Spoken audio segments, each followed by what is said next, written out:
अस्सलाम वालेकुम। तो आज हम स्टार्ट करेंगे एक्सरसाइज नंबर 12.3। डेट 19 दिसंबर है। तो जो इसकी स्टेटमेंट है ना वो नोट कर लेते हैं। स्टेटमेंट है हमारे पास क्वेश्चन नंबर 1 की, a vertical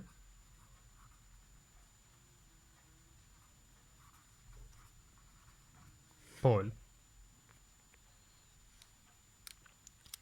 a vertical pole is 8 metre high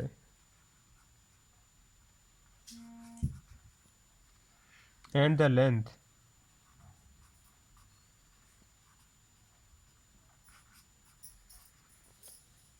of its shadow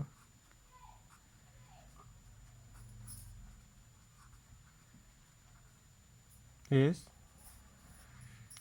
6 meter. What is the angle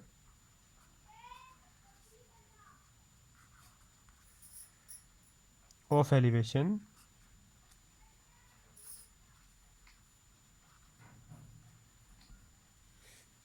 of the sun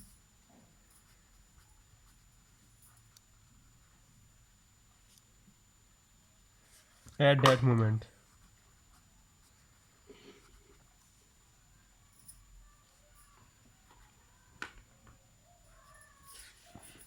वैसे स्टेटमेंट लिखते हुए काफ़ी टाइम वेस्ट हो जाता है, तो कोशिश करती हैं वीडियो से पहले ही स्टेटमेंट लिख लिया करें, उसके बाद सारे सवाल हम यूँ ही लेके चला करें।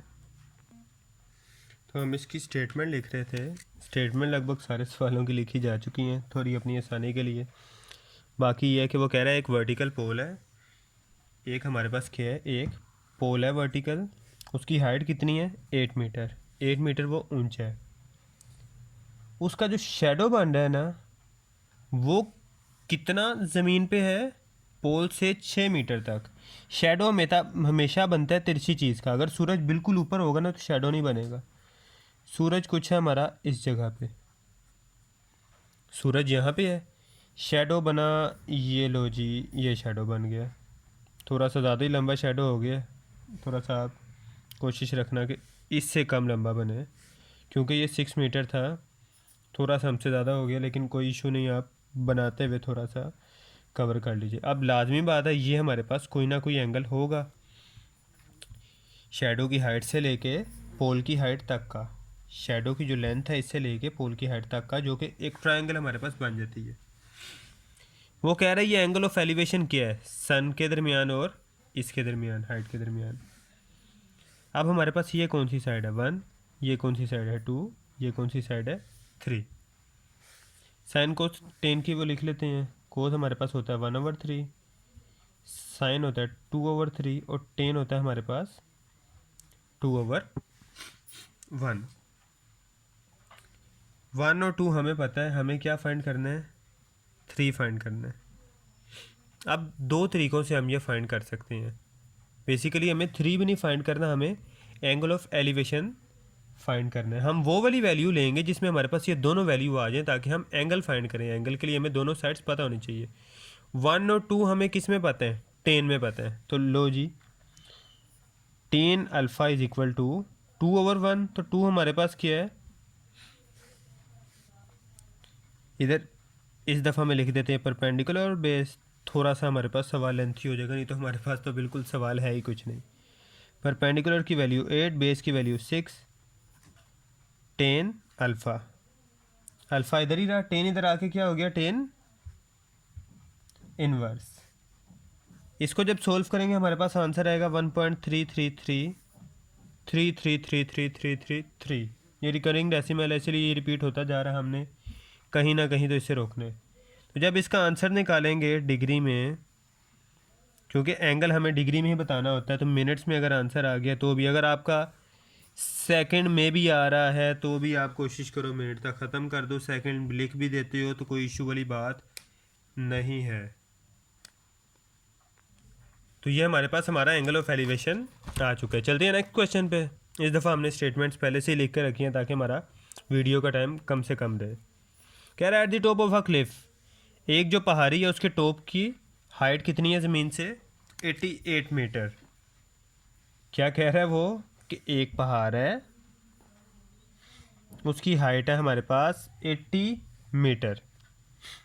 The angle of depression of a boat is 12 degree. How far is the boat off from the Cliff.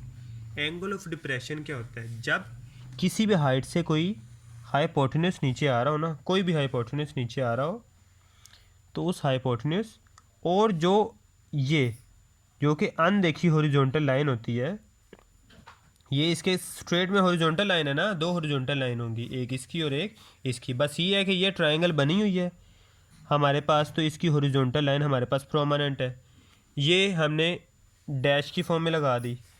अब जो एंगल ऑफ डिप्रेशन होता है वो किसी की भी हाइपोटेन्यूस और हाइपोटेन्यूस के सामने जो इमेजिनरी या फिर डॉटेड लाइन में हॉरिजॉन्टल लाइन होती है उसका एंगल होता है। एलिवेशन ये वाला एंगल होता है, एंगल ऑफ डिप्रेशन ये वाला एंगल होता है।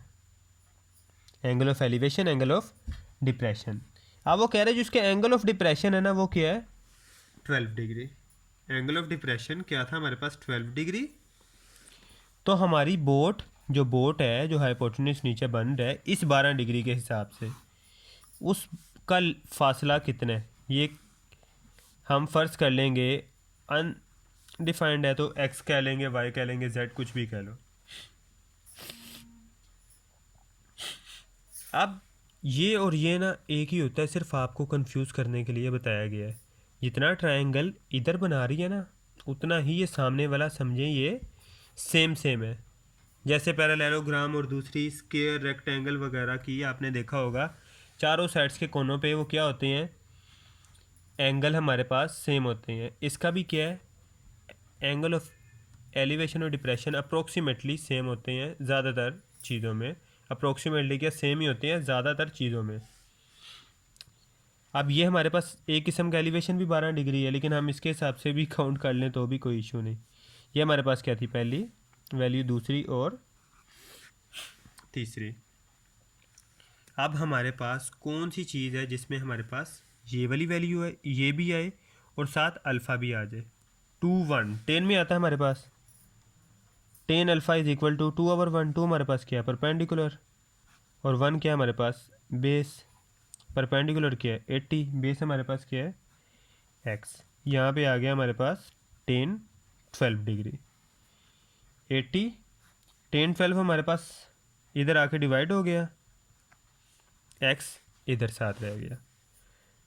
10 12 का आंसर है हमारे पास 0.213।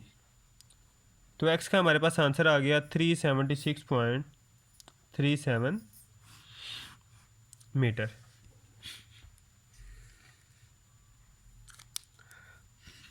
तो चलते हैं नेक्स्ट सवाल पे।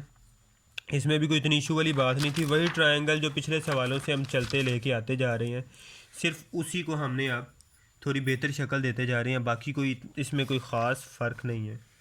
कहता है a kite flying at a height of 67.2 metre. एक पतंग उड़ रही है,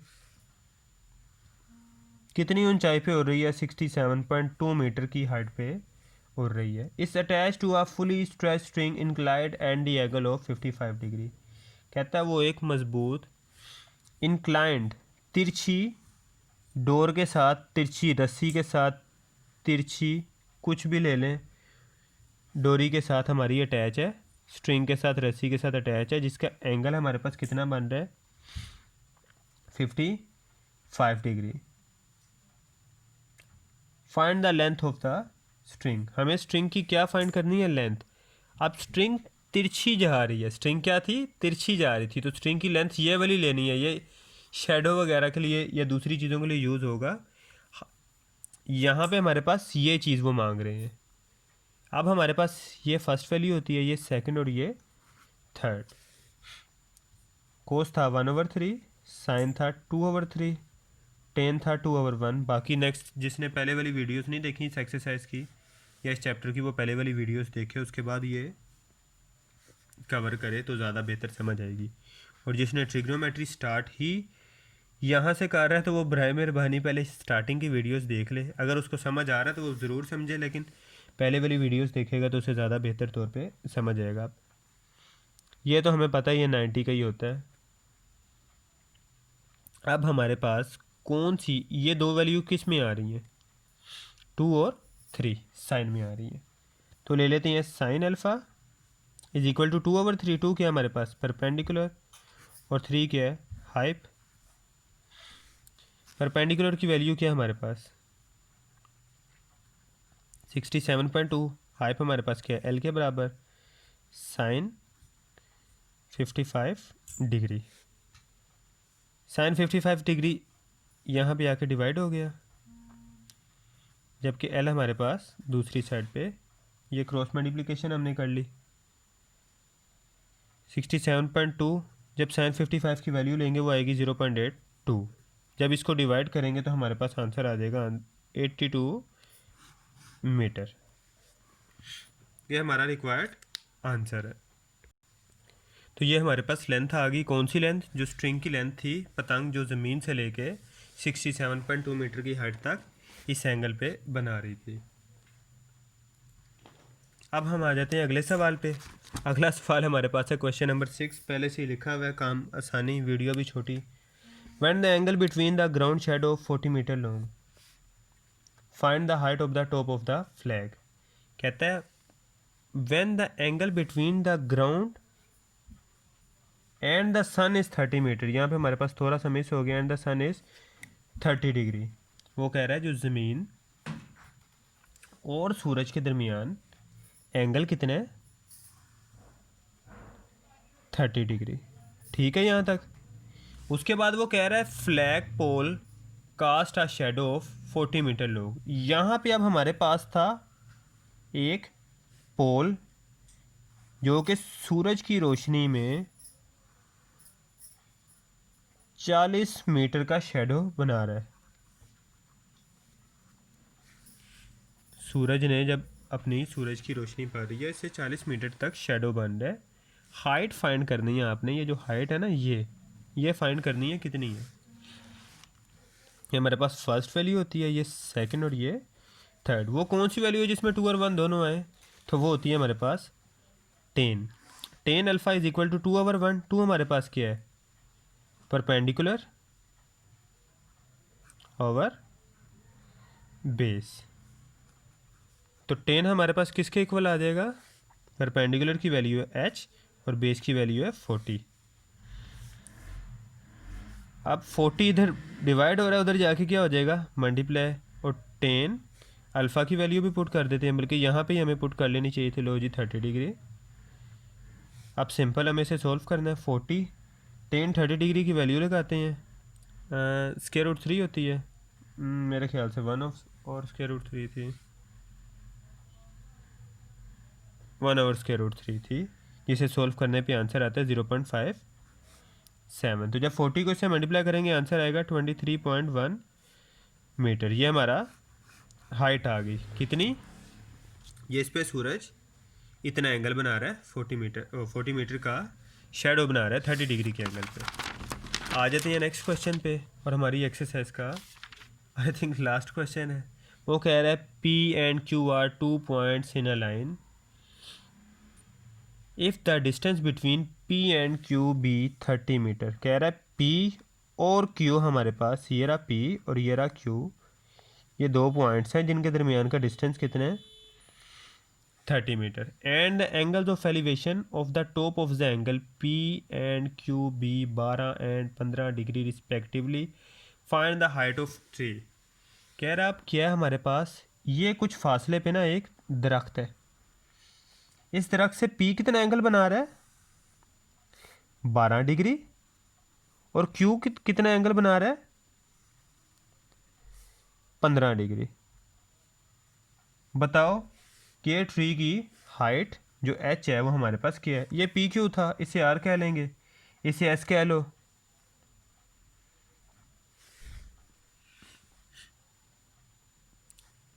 अब टोटल आपको आइडिया है कि हमने क्या क्या फाइंड करना है, क्या हमारे पास है, सिर्फ h फाइंड करना है। लेकिन h हमारे पास तब फाइंड होगा, ये देखो अब ये जो पूरी साइड है ना, 3 ट्रायंगल्स बन रही है ये। अब पूछोगे 3 कैसे, ये तो 2 हैं, ये हमारे पास 3 ट्रायंगल्स है। पहली ट्रायंगल J, दूसरी ट्रायंगल J, और अगर इस पूरे को देखो तो ये पूरी इकट्ठी एक ट्रायंगल है जिसे जायंट ट्रायंगल कह सकते हैं, बड़ी मेगा ट्रायंगल। ये पूरी होल तीसरी ट्रायंगल है, ये खुद थर्ड ट्रायंगल। अब ये जो पूरी साइड है ना, ये होल की वन साइड ये क्या है, ये पूरे की अगर ये साइड देखो तो ये हमारे पास पूरे की बेस है, और ये भी हमारे पास अनडिफाइंड है, इसे एक्स कह लेते हैं। जो इतनी हाइट है वो हमारे पास कितनी है, 30 मीटर की। अगर ये फाइंड करनी है तो क्या होगा, फुल में से 30 माइनस करो तो ये आ जाएगा, फुल में से 30 माइनस करो तो ये आ जाएगा। तो ये क्या होगी, एक्स माइनस 30 मीटर। ये क्या हो जाएगी हमारे पास, x minus 30, x minus 30 meter. ये एक्स 30, एक्स माइनस 30 और ये एच। अब हम पहले एंगल, इसे हम एस की बजाय टी कह लेते हैं। अब हम लेते हैं पहले एंगल पी आर टी, जो जॉइंट ट्रायंगल है हमारे पास, जिसका ये हाइट एच है, in triangle P R and T. अब इसमें क्या है हमारे पास, हमें क्या फाइंड करनी है ये, जबकि हमारे पास क्या चीज़ है, एंगल है। जी बिल्कुल है। अगर हम 2 और 1 वाली कोई स्टेटमेंट लगाएं, ये रहा 1 और ये रहा इसमें हमारे पास 2, 2 और 1 वाली स्टेटमेंट लगाएं तो हमारे पास यहाँ पे एक ही चीज़ आती है, वो है tan alpha. Tan alpha is equal to 2/1। 2 क्या हमारे पास, परपेंडिकुलर बेस अल्फ़ा, हमें पता है यहाँ पे क्या है, 10-12 डिग्री इसका एंगल। जब जाइंट का यूज़ होगा तो ये ट्रायंगल का एंगल हो जाएगा, मतलब ये इस ट्रायंगल का भी एंगल है और होल ट्रायंगल का भी यही एंगल है। 10-12 degree is equal to perpendicular क्या हमारे पास एच, और ये वैल्यू क्या हमारे पास, ये फुल के लिए हमारे पास है एक्स। यहाँ तक ओके। अगर यहाँ से हमें हाइट निकालनी हो तो एच इज इक्वल टू 10-12 आता है हमारे पास 0.213, और x जब इससे जाके मल्टीप्लाई होगा तो 0.213x। इसे हम इक्वेशन नंबर 1 का नाम दे लेंगे। नेक्स्ट हमारे पास आती है दूसरी triangle Q R T, in Q R T. इसमें भी 10 का फॉर्मूला लगाएंगे। 10 alpha is equal to perpendicular और बेस। अल्फा हमारे पास क्या, 15 degree. 10 15 degree is equal to base क्या हमारे पास एच।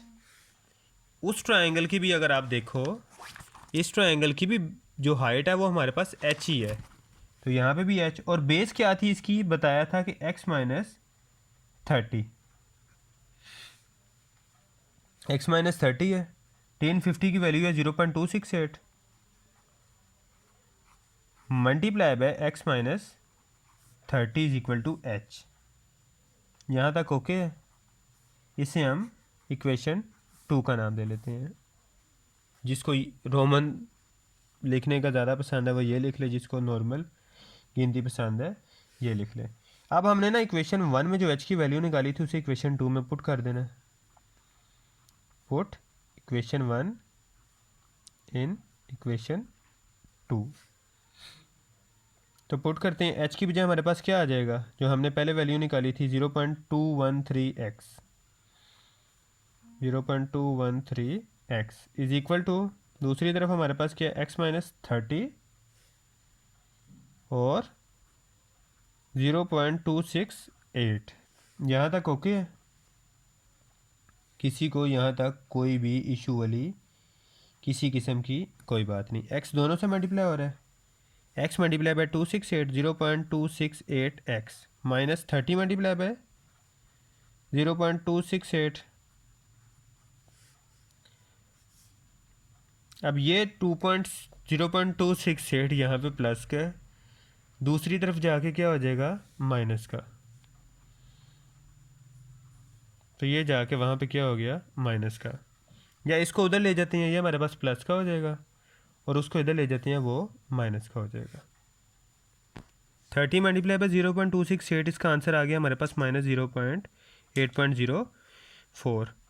0.268 0.213 एक्स की बड़ी वैल्यू ये है। इसको 8.04 को उधर ले जाते हैं और इसको इधर ले जाते हैं, या 0.268 को ही वहाँ पे ले जाते हैं। 0.213 माइनस 0.268 माइनस 8.04, 0.213 माइनस 0.268, तो इसका आंसर आ गया हमारे पास minus x is equal to -8.04। X इधर ही रहा, -8.04 से 0.055 डिवाइड हो गया, माइनस माइनस से कैंसिल हो गया, और जब 8.04 डिवाइडेड बाई 0.055 किया गया तो हमारे पास आंसर आ गया 146.1। ये हमारा फाइनल रिक्वायर्ड आंसर है। यहीं पे हमारी एक्सरसाइज ख़त्म हो जाती है। तो मिलते हैं नेक्स्ट वीडियो में। अल्लाह हाफिज़।